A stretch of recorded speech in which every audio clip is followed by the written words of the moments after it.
Muy bien. Bueno, mi nombre es Edgar Munívar Hernández, soy limeño peruano, tengo 54 años.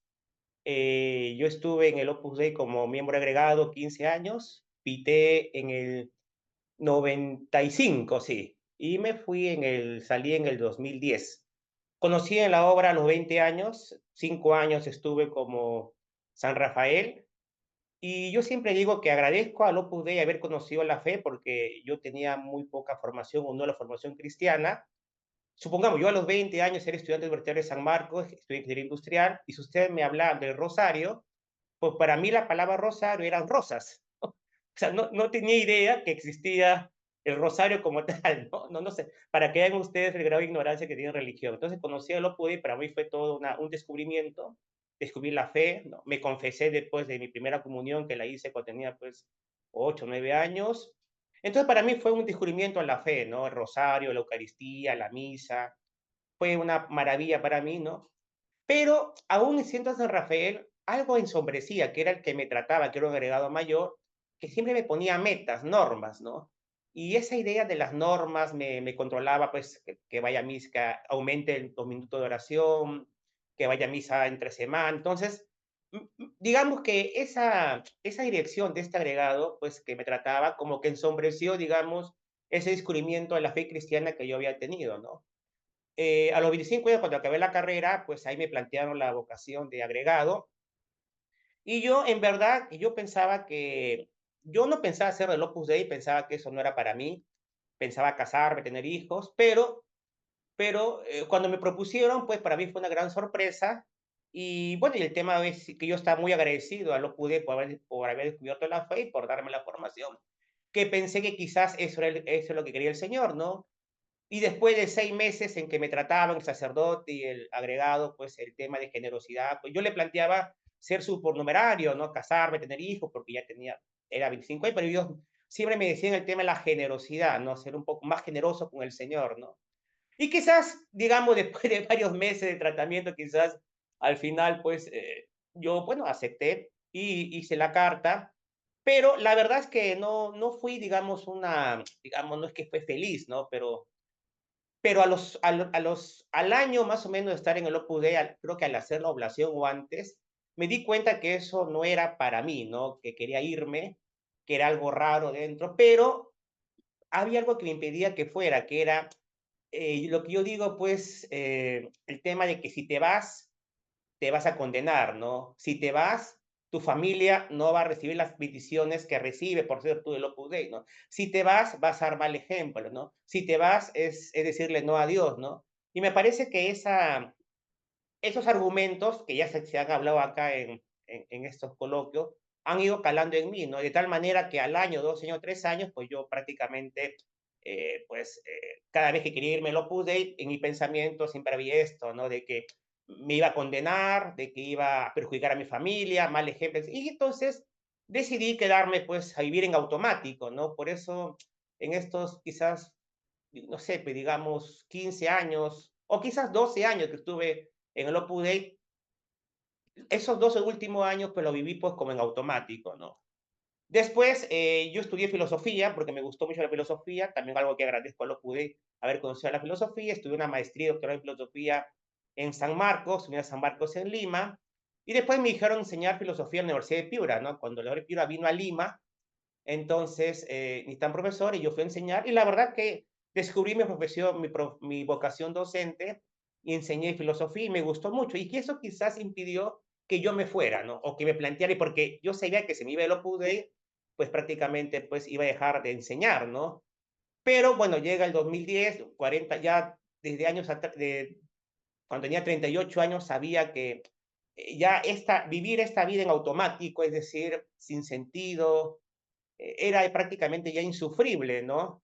Así que tomé la decisión, pues me acuerdo que fui a un retiro en enero del 2011, recuerdo, y cuando le planteé a Dios ese tema, ¿no? Porque yo venía mal, ¿no? Era un sinsentido, ¿no? ¿No? Como dice, pues, Opus Libro, era un camino a ninguna parte, ¿no? Entonces, ahí tomé la decisión, pues, comprendí que si me quedaba en el Opus Dei, digamos, pues iba a perder la fe que tenía. ¿Por qué? Porque las normas, porque ya la misa diaria, el rosario, la oración, la lectura, todo eso para mí eran cargas y yo empezaba ya a odiar las normas de piedad. O sea, en lugar de llevarme a Dios, más bien me alejaban de Dios, ¿no? Y por otro lado, perder la razón, ¿no? Porque, digamos, una de las cosas que me llamó la atención fueron que muchos miembros del Opus Dei se iban, mayores, menores, y quedábamos pocos, ¿no? Pitaban y luego se iban, ¿no? Y luego el sinsentido, ¿no? El que era religioso, no era religioso. Entonces, así que tomé la decisión, pues, de irme y me fui, pues, yo fui muy radical, tomé la decisión, fui muy radical con el director, y fue tan radical que yo recuerdo que cambié mi número de celular para que nadie me llamara. Le dije al director, hasta aquí nomás. No sé qué le dije, se sorprendió muchísimo, me llamó luego y yo fui siempre muy radical, ¿no? No, solamente le dije, voy a acceder a conversar contigo, te hago la carta que me quieras, pero de acá nada más, ¿no? Y bueno, y la verdad que, bueno, yo cambié de celular, pues me buscaron a mi casa, pues no me encontraban, porque yo ya no vivía ahí, y al final pues me fui al Opus Dei, ¿no? Pero el tema fue, ¿qué hago con la vida de piedad? ¿No? Cuando me fui del Opus Dei, pues contacté con otros miembros agregados que se habían ido y también numerarios, y lo que yo noté era que no pocos, bueno, por no decir la mayoría, como que había, digamos, se había enfriado su fe, ¿no? Y no pocos habían perdido la fe. Justamente noto pues de un agregado que pitó después que yo, muy apostólico, muy creyente, que se fue. Una historia muy trágica, pero ahora está bien, ¿ya? Pero noté que él ya era un agnóstico, un ateo, ¿no? Y su argumento era cómo era posible que la iglesia hubiese permitido la existencia del Opus Dei, ¿no? Porque, digamos, el Opus le había hecho mucho daño, ¿no? Mucho daño, sobre todo el abuso psiquiátrico fue mucho en él, ¿no? Entonces, bueno, eso, y me sorprendió también de otros miembros del Opus Dei, pues que ya no iban a misa, digamos, prácticamente todos habían, si no habían perdido la fe, había disminuido mucho su vida de piedad, ¿no? Entonces yo no quería que eso me pasara a mí, ¿no? Pero bueno, pasó el tiempo y yo prácticamente ya no hacía ninguna oración, solamente iba a misa los domingos, me confesaba pues cada mes, y así prácticamente lo único que tenía era la misa dominical y la confesión de vez en cuando, y a veces ya ni siquiera iba a misa los domingos. Pasado 3 años, yo ya, digamos, estaba ya prácticamente, quería ya abandonar la fe, ¿no? Quería ya abandonar la práctica de la fe, y vivir pues la vida como se me antojara, ¿no? Porque ya no le encontraba también sentido a la fe, ¿no? Y es ahí donde el hermano, no, perdón, el amigo de mi hermana le pasa la voz a ella de un retiro en el Foyer de Charité, que tiene una casa de retiro aquí en Chosica, a las afueras de Lima, ¿no? Y ella no iba a ir, pero me pasa la voz a mí, me comenta y a mí se me prende el foquito, pues veo en internet, me comunico y era un retiro de 7 días, es decir, 5 días con 2 colas, como había en el retiro en el Opus Dei, ¿no? Y la verdad que me animé a ir, la verdad como por curiosidad, para ver qué pasaba, pero no tenía muchas expectativas en ese retiro del Foyer de Charité, ¿no? Fui al retiro y yo recuerdo que ni bien entré a una casa de retiro bonita, bueno, a las afueras de Lima, eso, digamos, era una casa de retiro enorme, ¿no? Pero ni bien llegué a la casa de retiro ya quería irme. ¿Saben por qué? Porque había mujeres. Yo no sabía que el retiro era mixto. Entonces, yo no podía concebir un retiro mixto, donde hombres y mujeres convivieran bajo el mismo techo. Y además había algo todavía más, más curioso, que habían religiosas. Es decir, en ese retiro éramos como 60 más o menos. La tercera parte eran religiosas, monjas, más de la mitad eran mujeres, bueno, mujeres y luego hombres, varones, ¿no? Y entonces eso para mí yo no podía concebir un retiro espiritual donde estuviéramos hombres, mujeres y encima religiosas, ¿no? Monjas, ¿no? De varios colores ¿no? de sus hábitos, ¿no? Yo ya decidí irme, pero dije, esto es una locura, ¿no? Pero era muy tarde, eran ya 6 de la tarde y estaba a las afueras de Lima, a 2 horas de Lima, el tráfico, y dije, no, mejor me quedo a dormir acá y mañana en la mañana, pues ni bien amanezca, pues yo me voy de aquí, ¿no? Me quedé, asistí pues a la misa que había en la noche, la conferencia, y la verdad que me fui quedando, pues hice retiro 5 días y me quedé maravillado, pues digamos, de la espiritualidad que se vivía, de la normalidad, de la naturalidad, ¿no? Yo recuerdo que en mi mesa, pues, estaba en mi mesa, estaba pues una religiosa, dos religiosas, dos señoritas, yo y otro señor, ¿no? Y entonces eso para mí fue una especie de despertar, ¿no? Entonces, claro, entonces me di cuenta pues que la iglesia es muy, muy grande, ¿no? Muy maravillosa, ¿no? Y que podíamos compartir un retiro espiritual, pues personas muy diversas, ¿no? Eso fue, quizás fue digamos, eso fue el inicio para, digamos, recuperar mi vida espiritual y ahí yo empecé ya a esforzarme a nivel espiritual, ¿no? El siguiente paso que descubrí fue lo que se llama adoración al Santísimo. Recuerdo que tenía una amiga que me invitó pues era año nuevo del 2015, bueno, 2016, ¿no? Entonces me dice, vamos Edgar a hacer adoración al Santísimo para recibir el año nuevo, ¿no? Para recibir el 2015, ¿no? Y entonces, pues, claro, ¿qué es eso? Me invita y me lleva pues a su parroquia, a la misa, y luego me lleva a adoración al Santísimo y estuvimos de las 11 de la noche hasta las 2 de la madrugada. Para mí eso era algo novedoso. Claro, en el Opus Dei teníamos los sábados que era adoración al Santísimo, la clásica, y en los retiros o convivencias había lo que era la vela al Santísimo, ¿no? Que era estar los jueves 1 hora, ¿no? Pero estar pues 4 horas, 3, 4 horas ahí al Santísimo expuesto y ver gente que venía y adoraba, pues para mí eso fue un descubrimiento, ¿no? Yo recuerdo que cuando estuve en la primera hora me recé 2 partes rosario, leí un libro espiritual y ya a la hora y media ya me cansé pues de estar al Santísimo, no sé qué hacer, ¿no? Entonces ahí donde yo empecé a mirar al Santísimo, a contemplar y descubrí lo que se llama la oración de contemplación, que la verdad yo no lo había descubierto, no lo pude. Es decir, mirar al Santísimo y solamente orar con el corazón, mirarlo y dejarte mirar y estar ahí, simplemente sin esforzarte en decir algo o leer algo, no, simplemente dejarte llevar, ¿no? Por el Señor, ¿no? Y eso para mí también fue un gran empuje, porque a partir de ese momento, pues siempre procuraba, hasta el día de hoy, pues puedo ir, pues 2 o 3 veces por semana a adorar al Santísimo, pues 1 hora, ¿no?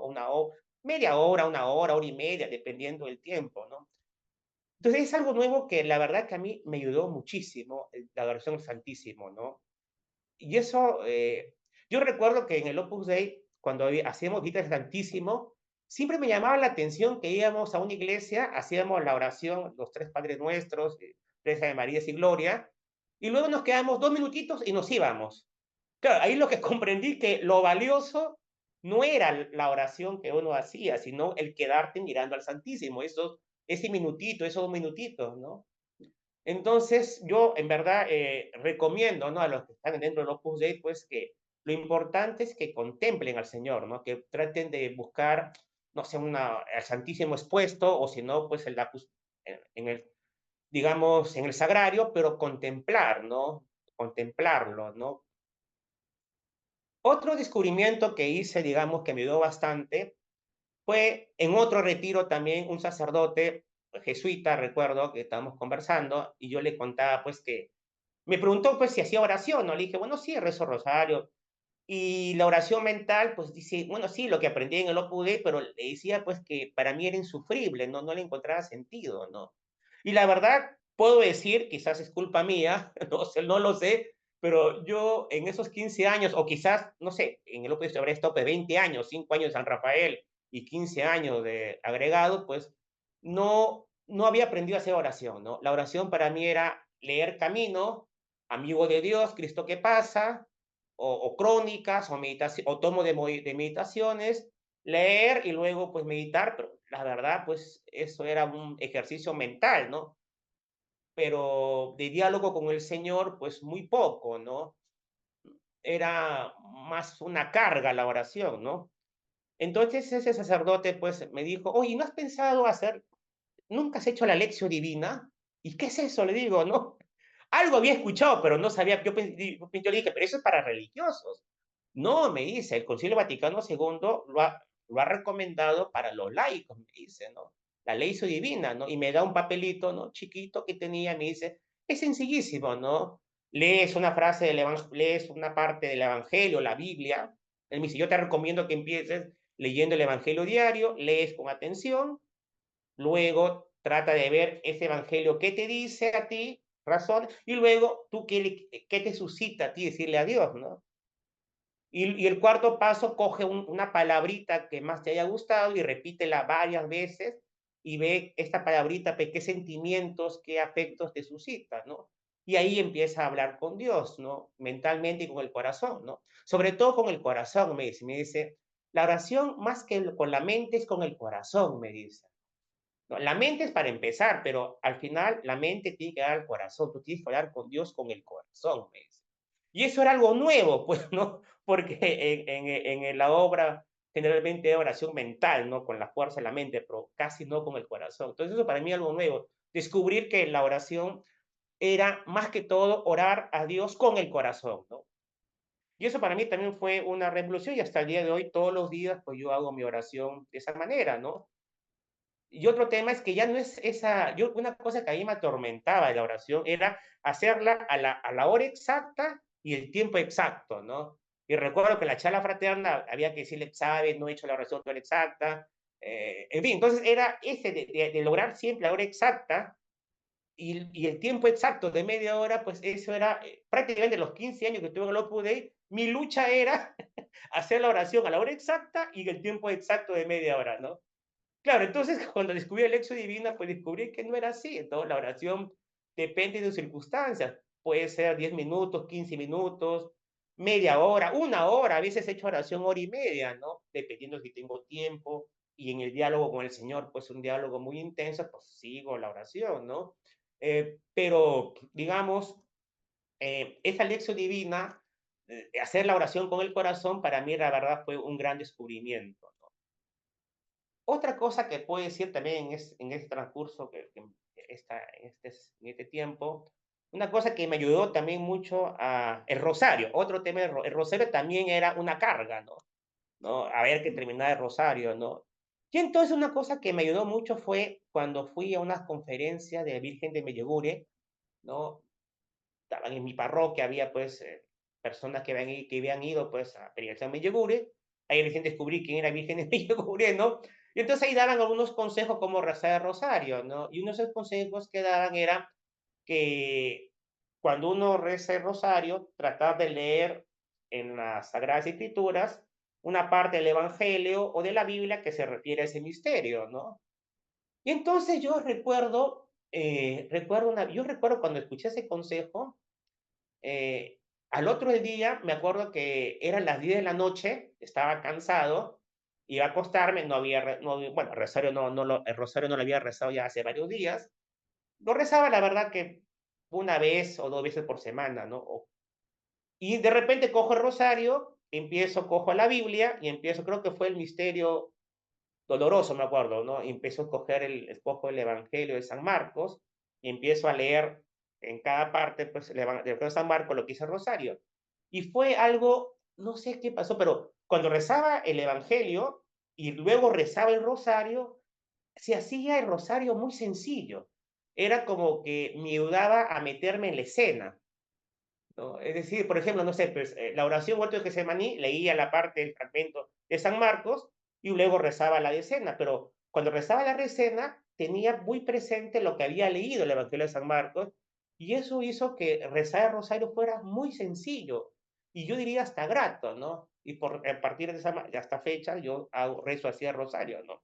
Bueno, a menos que esté caminando, no, pero generalmente en mi casa, en el carro, pues suelo y la verdad que a partir de leer una parte del Evangelio o de la Biblia sobre el rosario, la verdad que eso ha hecho que mi rosario sea muy contemplativo, ¿no? Me ayuda mucho a contemplar la escena. Y una cosa interesante que descubrí es que el rosario, más que repetir las 10 Ave Marías, era contemplar la escena que se refería, ¿no? Contemplar la escena rezando las 10 Ave Marías. Eso yo no lo había hecho nunca en el Opus Dei. El Opus Dei era tratar de rezar las 10 Ave Marías lo más rápido posible, ¿no? o completar, pero esa idea de contemplar el misterio, rezando el rosario, lo descubrí, digamos, ahí leyendo la Biblia, ¿no? Bueno, ese era un tema, ¿no? Luego, otro tema también que logré, digamos, que me ayudó bastante descubrir es el tema de lo que se llama la liturgia de las horas, ¿no? Y eso lo he descubierto hace poco. Podríamos decir que es en pandemia, en el 2021, ¿no? Yo vivo solo, ¿no? Y pasé los 2 primeros años, pues, ahí encerrado en en mi departamento, ¿no? Pero una de las cosas que me ayudó fue que yo empecé a escuchar Radio María, ¿no? Que entonces, y ahí rezaban, pues, los laudes, hora intermedia y las vísperas, ¿no? Y empecé a averiguar y descubrí de que el Concilio Vaticano II recomendaba también el rezo, digamos, la liturgia de las horas, y a partir, pues, escuchando Radio María, le empecé a encontrar sentido a la liturgia de las horas, y podría decir que ahora yo, pues, ya para mí la liturgia de las horas es el que me ordena el día, ¿no? Yo me levanto, pues, en la mañana, y lo primero que hago, pues, es rezar los laudes, por ejemplo, los laudes, ¿no? Y en la tarde, las vísperas, ¿no? Y en la noche, las completas. Digamos que y eso ha ordenado, entonces, la oración, la lección divina, la oración al Santísimo, el rosario, se ordenan de acuerdo a esa liturgia de las horas, ¿no? Y eso también fue un gran descubrimiento. Yo dije: "¿Y por qué no se reza la liturgia de las horas?". Porque en verdad, una cosa también que descubrí es que al leer la liturgia de las horas, o a rezar el rosario, digamos, o al ir a misa, uno no solamente lo hace por uno, sino por el mundo, ¿no? Mm, ¿Cómo le explico esto? Vamos a ver, otra cosa también que descubrí, el tema de la misa diaria también fue un tema también interesante, ¿no? Yo recién empecé a ir a misa diaria desde después de pandemia, o sea, a partir del año, cuando se abrieron aquí en Lima los templos en el 22, 21, 22, digamos, a partir del 22 hasta la fecha ya voy a misa todos los días. Antes no, antes iba los domingos y de vez en cuando un día a la semana. Pero en el 22 yo descubrí algo, también escuchando, digamos, a profetas católicos que hay por internet. Había uno que era Marino Restrepo, un colombiano, que de verdad que me ayudaba a sus prédicas, de una idea que él repetía mucho, que a mí caló, porque Marino Restrepo vino acá a Lima, Perú, a asistir a su conferencia, y la idea de fondo que él decía era que somos instrumentos eucarísticos de reparación. Es decir, que cada vez que vamos a misa y comulgamos, nosotros ayudamos a Cristo a salvar las almas. Es decir, que yo no voy a misa solo por mí, sino que a través de la misa, de la comunión, en cierta medida ayudamos, digamos, a salvar a las almas, ¿no? Entonces, esta idea, la verdad que yo no lo tenía, ¿no? En el Opus Dei yo tenía el tema de la norma diaria, que era la comunión, comulgar todos los días, pero esto de que mi comunión ayudaba a Cristo a salvar las almas, no estaba en mi cabeza, ¿no? Cuando comprendí eso, entonces ya se hizo muy fácil para mí, muy grato, ir a misa todos los días, ¿no? Ahora, hay días en que no voy y no pasa nada, ¿no? Tengo mucho trabajo o estoy muy cansado, pero lo normal es de que vaya a misa todos los días, ¿no? Y comulgue. Bueno, eso es más que todo lo que quería compartir. Digamos, un tema también que aún estoy luchando es el tema de las normas, es decir, ¿cómo le puedo decir? La idea de la norma, es decir, el cumplimiento, ¿no? O sea, estar ahí casi 20 años en el Opus Dei, esta idea de que haces oración, rosario, por la norma, que es una norma, digamos, eso todavía me cuesta desprenderme, ¿no? ¿No? Todavía noto que a veces voy a misa o hago el rosario porque es una norma, ¿no? Entonces, me parece que esa idea de la norma de piedad mata la piedad, ¿no? Mata la piedad, ¿no? Eh, bueno, la única norma que tengo, podríamos decir la única norma es la misa dominical, nada más, la misa dominical. Bueno, y otro tema es la confesión también, o sea, esta idea de confesarse semanalmente, también, o sea, ahora yo trato de confesarme una vez al mes, ¿no? digamos, esta idea de que todas las semanas confesarte, ¿no? Entonces, la idea es que si no tienes pecado mortal y no de confesarte, digamos, una vez al mes, no tratar de que si de confesarte cada semana, ¿no? Bueno, entonces, más o menos es lo que quería un poquito comentar. Esto, en cierta medida, pues, ayudó, pues, a, digamos, a tener una vida espiritual sólida, ¿no? Más de contemplación, de diálogo, y es un camino en que estoy creciendo ahora, ¿no? Y descubro, pues, que estas cosas que yo había aprendido, claro, en el Opus Dei estaba la forma, pero el fondo ¿no? Y que me da pena, pues, que los que se van del Opus Dei, pues, digamos, abandonen, digamos, la piedad que tenían, ¿no? Sino que intenten ver, la iglesia es muy rica, ¿no? Es solamente esto de que un retiro espiritual podamos estar hombres, mujeres, jóvenes, ancianos, sacerdotes, religiosas, todos en un retiro espiritual, alimentándonos, digamos, de Dios, de la palabra de Dios, de la Eucaristía, pues es algo que es nuestra iglesia, ¿no? Digamos, esto no es bueno, como algo crítico, quizás en el OPE se nos enseña el tema eso de que somos como una burbuja, ¿no? Somos como una especie de un resto, ¿no? Y que todo lo demás, y pensamos que la iglesia solamente es lo que aprendimos en el Opus Dei, ¿no? Y no es así, ¿no? La iglesia es muy rica, muy amplia, ¿no? En fin, eso es lo que más o menos quería comentar. No sé si esta grabación salió mejor, ojalá que sí. Y